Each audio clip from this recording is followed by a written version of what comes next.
নতুন একটা ভিডিও নিয়ে আপনাদের মাঝে চলে আসছি। আপনারা কেমন আছেন? আমি ভালো আছি। আজকে আমি বাদাম ভর্তা আপনাদের সাথে শেয়ার করব। প্রথমে আমি বাদামগুলা ভেজে চোকলা ছাড়িয়ে নিয়েছি। তারপরে শুকনা মরিচ, লবণ, শুকনা মরিচগুলা তেলে ভেজে নিয়েছি। তারপরে আমি পাটায় লবণ আর শুকনা মরিচ দিয়ে ভালো করে বেটে নিব।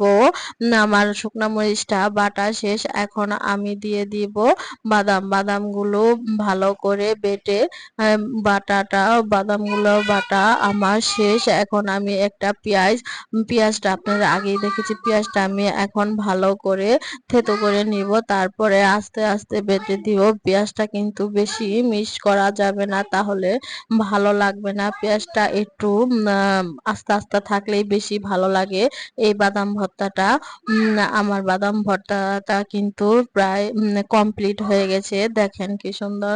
আর বাদামটা ভর্তা কমপ্লিট। সবাই ভালো থাকবেন। আজ এ পর্যন্তই।